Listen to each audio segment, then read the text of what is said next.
네, 여러분 안녕하십니까?潘경자입니다. 현재 비트코인은 일주일 동안 5% 하락을 하고 이더리움도 8% 하락을 하는 등 기간으로 따진다면 4주가량 하락을 보이고 있습니다. 이 약세장을 보이는 탓에 현재 비트코인 차트를 보면 더블탑 관점이 확인될 만큼 그 누구도 분석적으로는 상승 관점을 못 보고 있는 게 현실입니다. 저는 오늘 영상에서 시장에 남은 유일한 반등 시나리오를 점검할 생각이고요.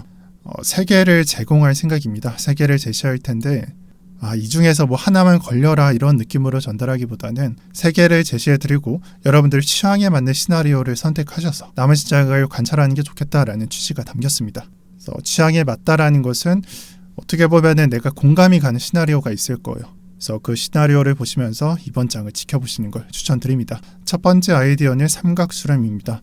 많은 분들이 분석하고 있는 시나리오로서 해당 패턴 수렴 패턴은 특징이 있습니다. 고점 안 올리고요. 저점 안 내립니다. 그러니까 무방향성을 나타낸다는 거예요.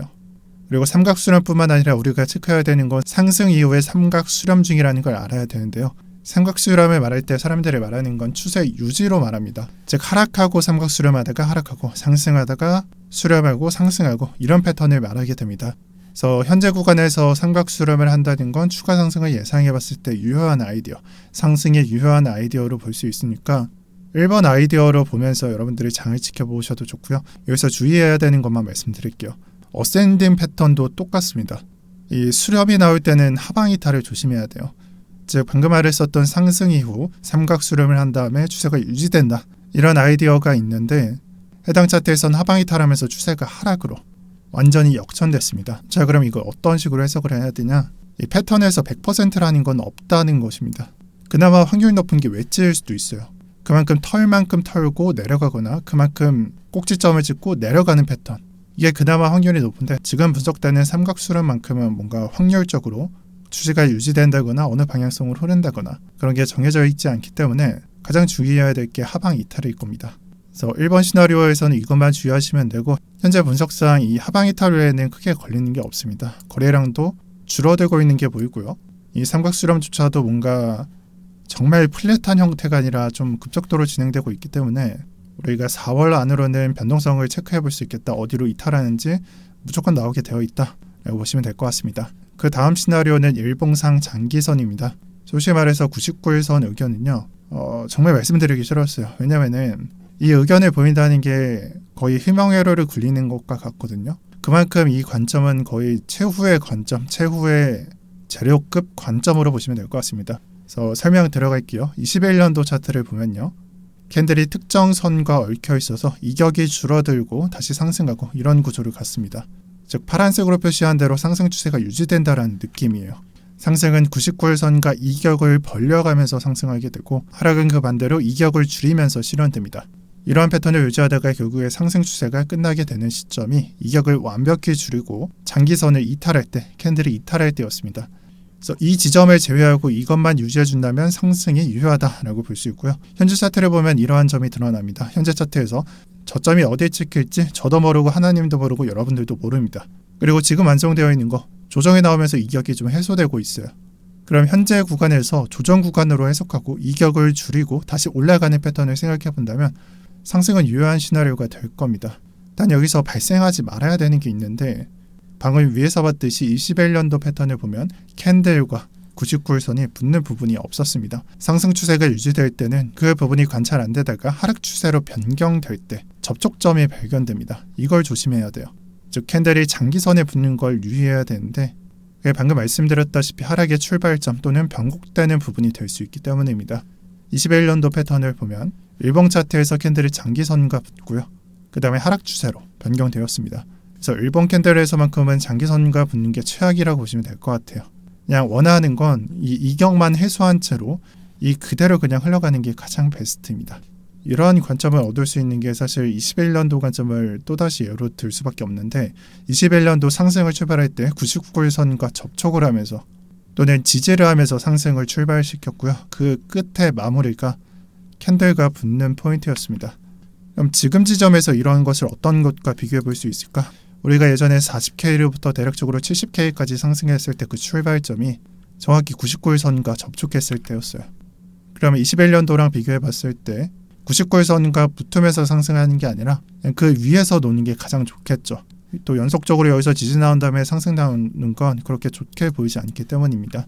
그래서 그냥 간단하게 말하면 그냥 모랄체 경지로 그냥 물 흐르듯이 이런 식으로 흘러가는 게 가장 베스트입니다. 그래서 이번 패턴은 간단하게 이런 그림으로 보시면 될 것 같고요. 차트는 일봉 차트상 캔들과 99일선을 보시면 됩니다. 그리고 마지막으로 주봉 이격이에요. 아무 생각 없이 한번 차트를 한번 봐보세요.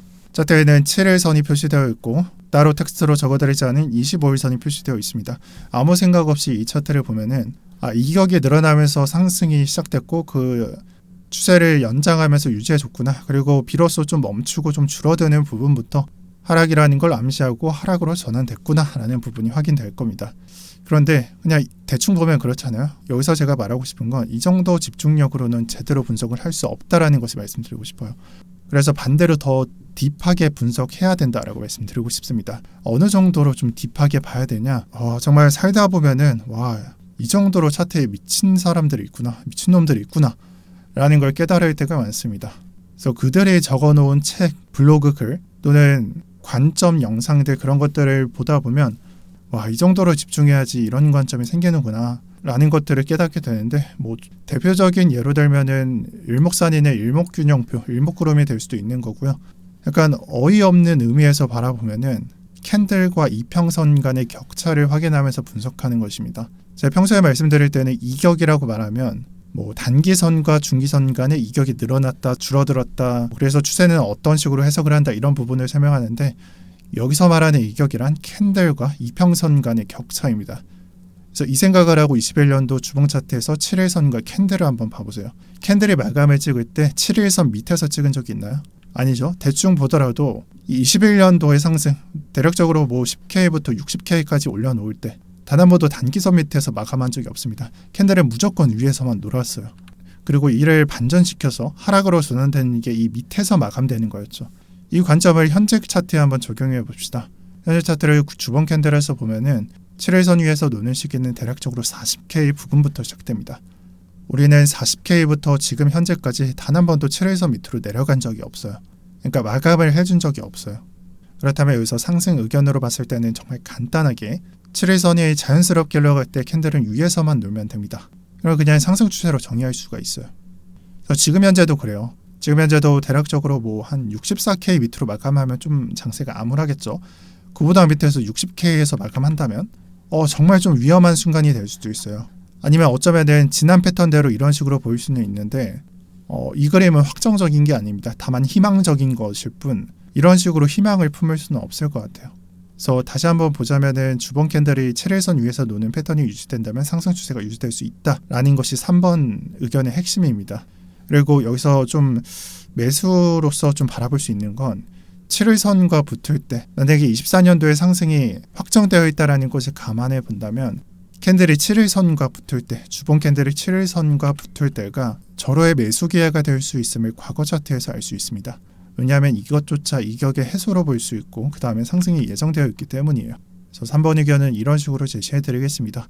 마지막으로 말씀드릴 건 제가 평소에는 이 정도로 상승에 미친 사람은 아니라는 걸 말씀드리고 싶습니다.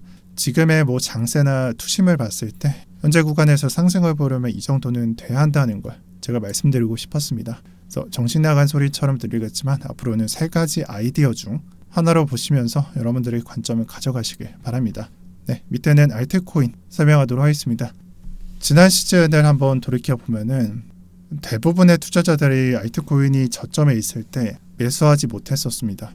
그러니까 못 잡았어요. 그 이유를 곰곰이 생각해보면 이 알트코인을 시작하기 그 직전에 비트코인이 좀 크게 쏟는 구간이 있었기 때문이 아닐까 합니다.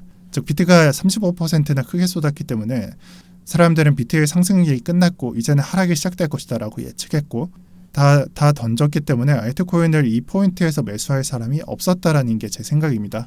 그래서 그때 차트를 보면요. 비트가 반등하기 전에 비트가 상승을 출발하기 전에 35%나 하락하는 구간이 있었고 그때 스ን트나 세타표일 같은 차트를 보면 100원부터 50원까지 이렇게 하락하는 차트가 나오고 대부분 바닥 근처나 아니면 특정 수치 50% 근처까지 하락하는 차트를 보여줍니다. 그래서 현재 그래프를 이 그림으로 말씀드리고 싶어요. 어떤 걸 말씀드리고 싶냐? 방금 세타표일 같은 경우에는 이미 상승한 차트를 우리가 알고 있잖아요. 정답지를 알고 있어요. 하지만 이 정답지를 제외해 놓고 보면은 어떤 그림들과 유사하냐? 지금의 스몰캡 코인들과 매우 유사합니다. 지금하고 과거하고 크게 다를 게 없다라는 거예요. 많은 사람들이 말합니다. 알트코인장, 스몰캡장 그 어떤 코인들 상승 끝났다. 이제는 더 이상 상승할 수 없다. 과거에도 나왔었고 지금 현재도 같이 나오고 있습니다. 모든 부분이 똑같아요. 그래서 최종적으로 말씀드리고 싶은 거, 국내장 업비트 빗썸에서 말씀드리는 스몰캡은 제가 방금 봤었던 관점대로 이 미래 차트를 예상하면서 투자하시기 바랍니다. 현재장에서 조정이 어떻고 하락이 어떻고 손실이 어떻고 이런 관점들은 저는 좆도 신경 쓰지 않고 있다는 점 말씀드리겠습니다. 국내 시장을 넘어서 해외 시장을 말씀드릴게요. 해외 시장 내러티브를 조사한 결과값입니다. 밈코인부터 게임블, 오르디날까지 다양하게 나와 있는데 텍스트로 정리해보면 1등 밈코인 RWA, 그리고 리퀴드 수합, 아이덴티티 AI 이런 식으로 정리되어 있어요. 여기서 말씀드리고 싶은 건 이미 대장급이 나와 있다는 거겠죠. 밈코인이 대장이에요. 지금 현재. 과거에도 그렇고 지금 현재도 유지되고 있습니다. 그래서 해외장에 투자하시는 분들 기회를 넓히고 싶다면 기존 코인들 페페, 도지, 시바 코인에 투자하시면 안 되고 좀 리스크가 있더라도 좀 다양한 코인에 투자하시는 걸 추천드립니다. 이 지금 설명드리는 내러티브는 3, 4개월 전에도 좀 유효한 얘기였지만 지금 현재 민코인이 그렇게 크게 올라가고 있지 않거든요. 그냥 선택적으로 올라갔다 내려갔다를 반복하고 있는데 이럴 때가 옥석을 가리기가 좋은 타이밍이라고 생각합니다. 그래서 해외 시장에 투자하시는 분들은 기회를 좀 넓게 보시고요. 기존의 코인으로 좀 적게 먹는 게 아니라 더 넓게 보고 좀 리스크를 가져가시는 걸 추천드릴게요. 그리고 밈코인뿐만 아니라 덱스에서 거래되는 코인들도 여러분들이 도전하시는 게 좋습니다. 이때 트위터를 보면 간간히 퍼블릭 세일이 나오니까 이런 것들을 참여해보는 것도 좋고요. 오늘 같은 경우에 저는 노드 세일에 참여했는데 지금 촬영 시간이 오후 4시 52분이고요. 잠시 한 7분 뒤면은 이 노드 세일이 시작됩니다. 그래서 영상이 올라갔을 때는 좀 끝났을 수도 있어요. 하지만 텔레그램에 올려드리는 점 참고 부탁드리고 저 같은 경우에는 밈코인도 도전하고 덱스에서도 거래하고 퍼블릭 세일 들어가고 정말 여러 가지 하고 있어요. 근데 어떤 걸 매수했다라고 말을 안 드리는 이유는 대부분이 처음 접하는 정보이기 때문에 어떻게 사? 라고 반응하기 때문이에요. 하지만 다양한 시도를 하고 있다는 점을 아셔야 돼요. 그건 저뿐만 아니라 여러분들도 마찬가지일 겁니다.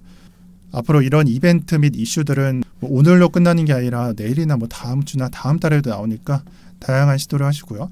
여기서 빠져서는 안 되는 건 베이스 에코시스템이라고 봐요. 현재 베이스 에코시스템은 어떠냐? 장세 안 좋아요. 특정 코인 제외하면 조정을 받고 있고 안 좋은 얘기가 나올 만합니다. 근데 조정은 기회로 보시면 돼요. 여러분들도 느끼셨겠지만 시장은 90%의 겁쟁이들과 10%의 야수들로 구성되어 있습니다. 그리고 시장에 떠도는 말, 사람들이 말하는 거 누가 말하겠어요? 10%의 야수들은 입을 벌리지 않습니다. 장기 투자자가 뭐가 어떻고 뭐가 좋고 이런 거에 떠드는 거 보셨어요? 그저 주변 사람들한테만 말하잖아요. 근데 시장에 떠도는 말, 우리가 흔히 듣는 말 90%의 겁쟁이들이 하는 말이에요. 그래서 매매를 하면서 여러분들이 반드시 겪는 상황이 있는데 매매를 하면 특정 구간에는 어차피 물릴 수밖에 없다라는 거예요. 그리고 통제가 불가능한 하락을 경험하게 될 수밖에 없어요. 근데 저는 여기서 투자할 때 10% 물리고 한 20% 30% 회복을 주는 놈보다 제 투자 스타일은 50%를 물리더라도 100% 아니면 150% 그 이상 이런 회복을 주는 놈들을 선호합니다. 그래서 어떤 말씀을 드리고 싶냐면 여러분들도 내가 진짜 가슴속에 품고 있는 수익률을 올리고 싶다면 돈을 지킨다는 걸 생각하기보다 돈을 번다, 돈을 어떻게 벌까라는 걸 주로 생각하시길 바랍니다. 돈을 주로 어떤 걸 벌까라는 걸 생각하다 보면 결국에 매수하게 되어 있어요. 이게 늦지 말아야 된다는 거예요. 다 같이 포문을 느낄 때 매수를 하는 게 아니라 다 같이 공부를 느낄 때 매수해야 된다는 거예요. 너무 뻔한 말이니까 그냥 이 정도로 정리하겠습니다. 그리고 제가 얼마나 리스크를 가져갔냐, 얼마나 투자했냐 이런 사진이고 리스크 가져가는 사람이기 때문에 취향이 안 맞는다면 다른 채널을 보시는 게 좋을 수도 있다라는 것을 적어놨습니다. 그리고 마지막으로 경제 언어방 말씀드릴게요. 프리세일 그런 것들에 대한 정보는 영상으로 담아드릴 수가 없습니다. 그래서 경제 언어방에서 좀 더 자세히 다뤄드리고 있으니까 고정 댓글 참고하셔서 들어오시고요. 여러분들께서 텔레그램 어플이 있다면 입장할 수 있다는 점 안내드립니다. 앱스토어, 플레이스토어에서 텔레그램 어플 받고 고정 댓글 링크 클릭하셔서 입장해 주시면 될 것 같습니다. 네, 시청 감사드립니다. 오늘도 편경장이었고요. 저는 다음 주에 뵙도록 하겠습니다.